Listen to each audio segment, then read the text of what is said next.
Yo les confinés, 16e jour de confinement, 16e vlog. Là je m'apprêtais à aller courir faire mon sport et je viens de constater quelque chose.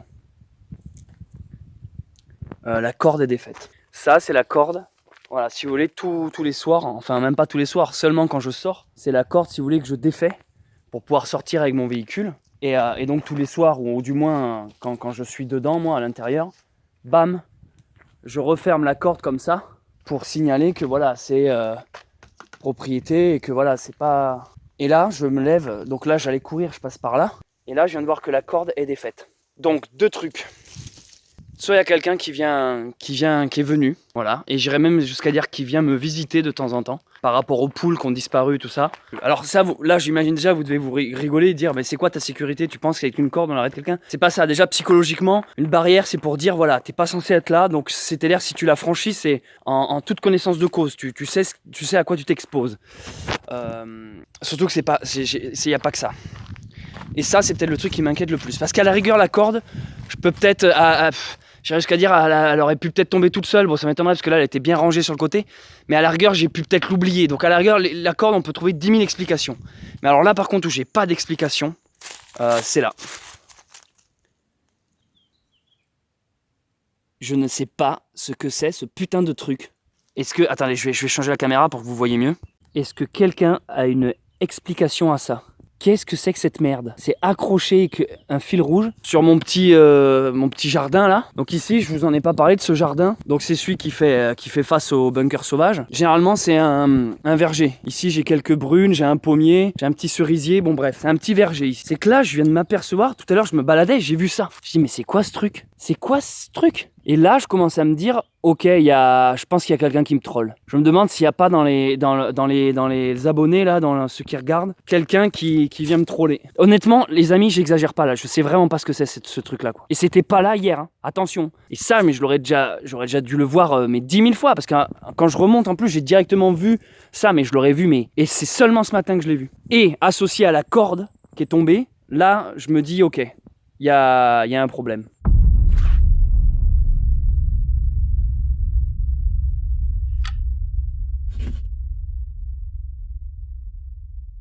Lors d'un précédent vlog, je vous avais parlé d'un terme américain pour définir ce que c'est les survivalistes ou les gens prévoyants. Le terme anglais, c'est preppers. Alors, excusez mon accent, les gens qui se préparent. Et en fait, il faut que je vous parle d'un truc très très très sérieux. Alors, je vous explique.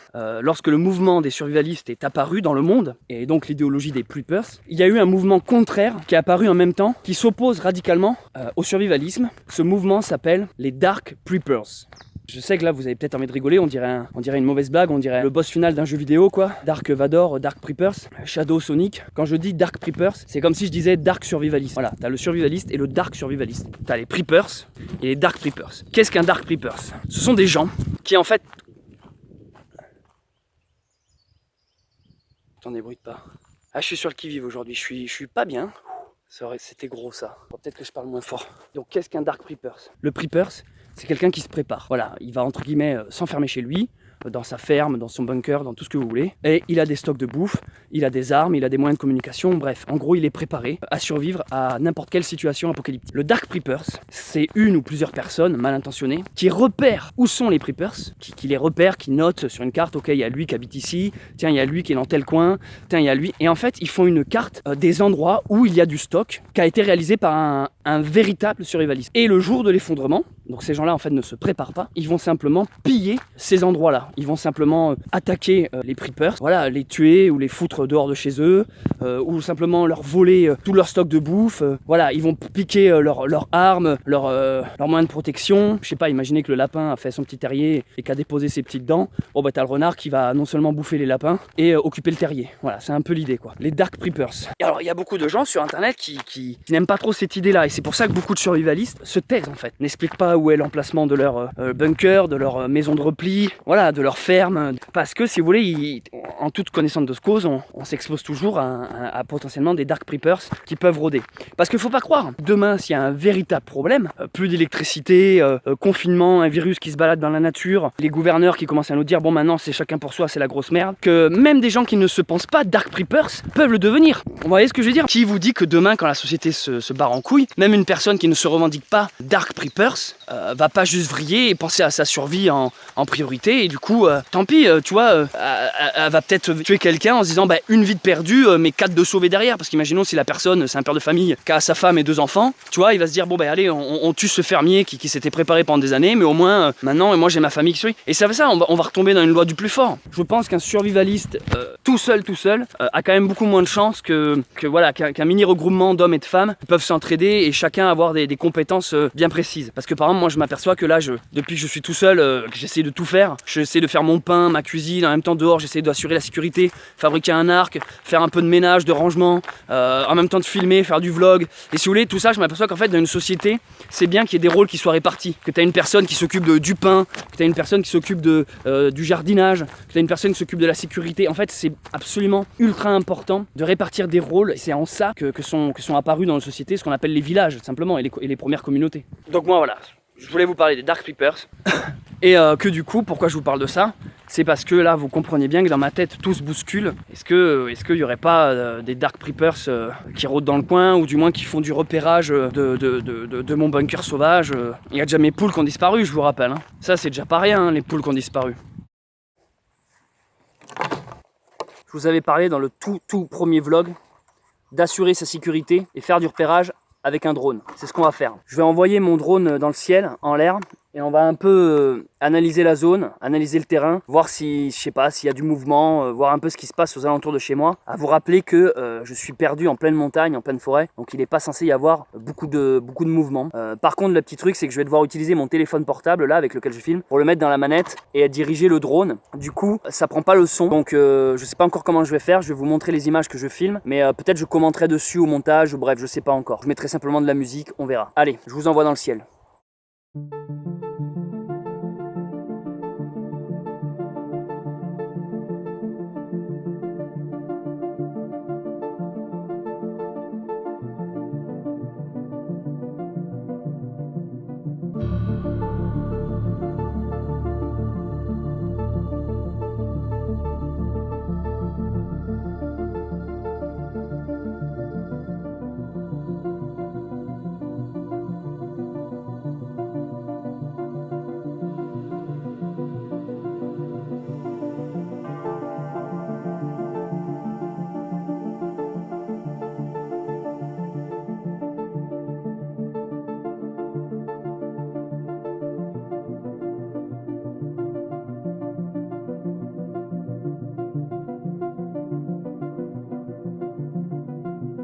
Donc là je viens de faire un premier vol, j'ai dû le faire atterrir parce qu'il y a beaucoup de vent. Du coup il me mettait un message. De prime abord j'ai rien vu de suspect en l'air. Je vais faire un deuxième vol tant qu'il me reste un peu de batterie. Allez c'est parti.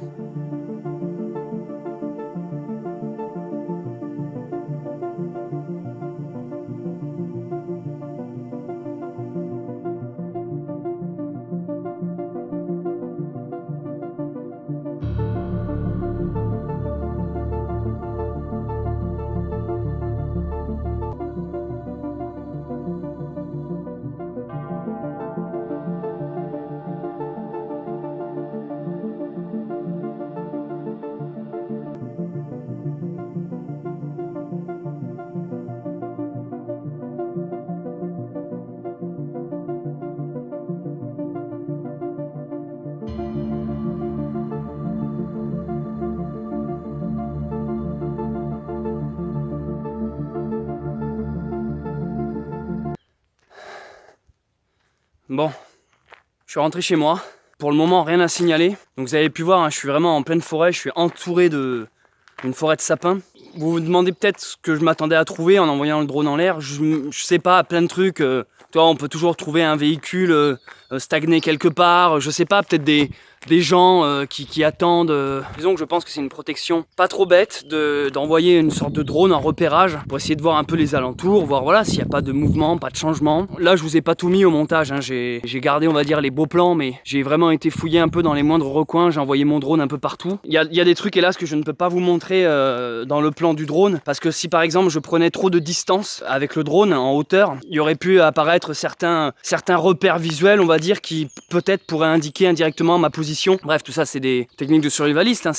Voilà, il faut savoir se déplacer tout en effaçant ses traces derrière et ses empreintes quoi, pour pas trop laisser indiquer son chemin. Du coup, ce que je disais, c'est qu'avec le drone, j'ai vraiment été filmé dans des recoins, des routes, des vieux chemins abandonnés où je sais qu'il est censé y avoir personne. Et donc voilà, j'ai envoyé un peu le drone en repérage. Ça m'évitait de me taper 3 km à pied. Comme ça, je pouvais simplement, sans bouger, avoir un retour et voir s'il y avait eu du passage. Tout à l'heure, je vous ai parlé d'un truc que je vais vous montrer maintenant. À la base, je voulais pas diffuser ça sur Internet, sur YouTube. Ma vidéo risque de se faire censurer. Mais c'est pour montrer que voilà, s'il y a des gens qui veulent me troller ou m'embêter, ils seront bien accueillis.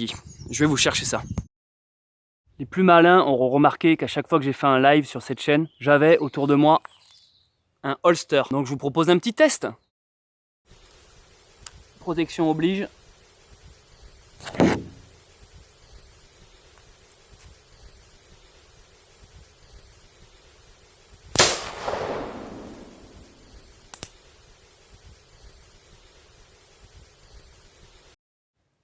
Bon, histoire qu'on ne reste pas dans cette ambiance un peu lourde et pesante, parce que j'ai conscience que le vlog d'aujourd'hui doit être un peu, je sais pas très drôle, pas très fun. Je vais quand même vous parler, parce que ça sert à rien de tomber dans la psychose, hein, comme je vous dis, c'est juste moi, ça se trouve qui vrille. Je vais quand même vous montrer quelque chose qui va fortement vous intéresser, je pense, pour les prochains jours à venir. Ça va, nia niao? Il me suit partout lui, hein. C'est même plus un chat, c'est un chien à ce niveau-là. Je vous en avais parlé dans un précédent vlog, on va enfin le faire. Vous ne rêvez pas les amis. Du gros sel, 10 kg. Et ça va pas être pour dégivrer la route. Non, non, non.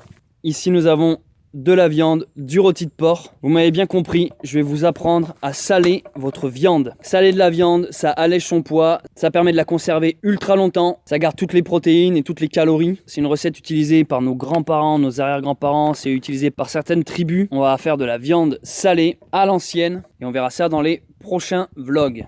Donc côté survivalisme, vous vous doutez bien que je n'ai pas fait du sel, car ici je ne suis pas proche d'un point d'eau type mer ou océan. La viande par contre, elle vient d'un boucher du village le plus proche, donc c'est une viande locale. Je suis aussi content parce que j'ai retrouvé mon Opinel tout neuf, que je ne m'étais pas encore servi. Je ne m'étais pas servi, je l'avais rangé, je l'avais perdu ensuite. Et là je viens de le retrouver. Et il est toujours, alors il est gros, hein, c'est un taille, les Opinel ils marchent par taille, je crois que celui-là c'est un taille 9, c'est un des plus gros. Et la bonne nouvelle c'est qui coupe toujours, je le sais, vu que je viens déjà de me couper. Rien de bien important, mais voilà, c'est juste en l'ouvrant, je me suis déjà taillé le doigt et ça pisse le sang. Tout bon survivaliste, tout bon bushcraft qui se respecte doit avoir son petit Opinel.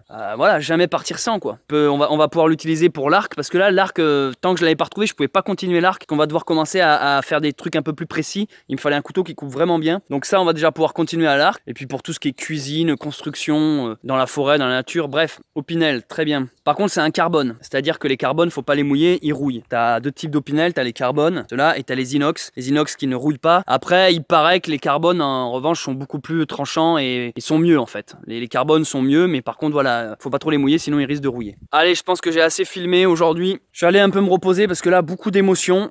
J'ai toujours pas bouffé d'ailleurs, parce que je continue toujours mon jeûne intermittent. Donc là, je commence un peu à avoir la dalle. C'était Céleste Grant, je vous donne rendez-vous ici, demain à 20 h sur cette chaîne YouTube Bunker Sauvage pour un nouveau vlog. J'espère que de votre côté le confinement se passe bien. Moi du mien, vous voyez très bien ce qui se passe au jour le jour. Les confinés, on reste en contact tant qu'il y a du réseau. Allez, ciao.